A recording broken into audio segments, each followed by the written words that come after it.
మల్లయ్య యాదవ్ గారు మీరు చెప్పండి. సో బీఆర్ఎస్ కూడా పరోక్ష కారణం కాంగ్రెస్ ఓటమికి, బీజేపీతో చేతులు కలిపి చీకటి ఒప్పందంతో ముందుకు వెళ్లటం వల్లే కాంగ్రెస్ ఓడిపోయిందనే కామెంట్ కూడా వినిపిస్తుంది. నేరుగా చంద్రబాబు గారు అన్నారు. ఇప్పుడు వాళ్ళు ఓటమిని ప్రత్యక్షంగా అంగీకరించలేక ఇంకొకరి మీద ఎవరి మీదనో నెపం నెట్టడానికో దానికి కారణాలు చూపించుకోవటానికో రకరకాలుగా మాట్లాడుతూ ఉన్నారు. మేము ఎవరినో గెలిపించడానికి దోహదపడాల్సిన అవసరం లేదు. మాదొక రాజకీయ పార్టీ, ఉద్యమ పార్టీ, 10 సంవత్సరాలు సుదీర్ఘ కాలం పాటు ప్రభుత్వాన్ని నిర్వహించిన పార్టీ.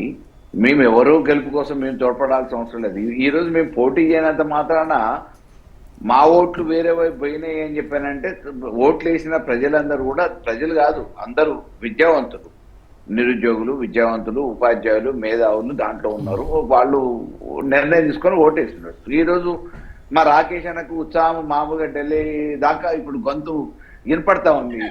ఇక మేము గెలిచినాము, 2 పార్లమెంట్ సీట్లతోని ప్రభుత్వాన్ని ఏర్పాటు చేసినాము.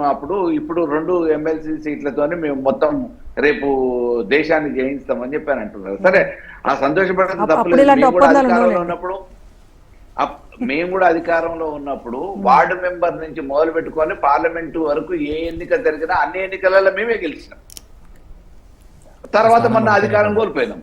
ఈ అధికారం ఎవరికి ఇవ్వాలి, ఎవరికి ఇవ్వద్దు అనేది ఫైనల్ గా నిర్ణయించేది ప్రజలు. మన తలరాతను నిర్ణయించిన, రాజకీయ పార్టీల సావు బతుకులు నిర్ణయించిన, ఎవరు చేసినా కానీ ప్రజలు, ఓటర్లు నిర్ణయిస్తారు. దానికి సమయం ఉంది. ఎవరు ఉండాలి ఈ రాష్ట్రంలో అధికారంలో, రేపు ఎవరు రావాలి, ఎవరి వల్ల మళ్ళీ అభివృద్ధి సాధ్యమవుతుంది, ఈ తెలంగాణ బాగుపడుతుంది అనేది నిర్ణయించగలిగిన మహానుభావులు ప్రజలు. వాళ్ళు ఎవరు అదృష్టం ఏంది అనేది వాళ్ళ తలరాతలు మార్చేటోళ్ళు. ఇంకా టైం ఉంది.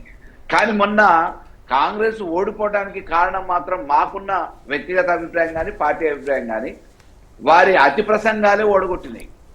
ఎందుకంటే మన జరిగిన ఎన్నిక, ఎమ్మెల్సీ ఎన్నిక ఉపాధ్యాయులకి, గ్రాడ్యుయేట్స్ కి, రైతు బంధు రాకపోతే మాకు ఓట్లు వేయకండి, ఇందిరమ్మ ఇండ్లు ఇవ్వకపోతే మాకు ఓట్లు వేయకండి, ఉద్యోగాలు మీకు రాకపోతే మాకు ఓట్లు వేయకండి. అసలు సందర్భం లేని ప్రసంగాలతోని, ఊదరగొట్టే ఉపన్యాసాలతోనే రేవంత్ రెడ్డి గారు స్వయం కృపారాధనతోనే ఓడిపోయింది.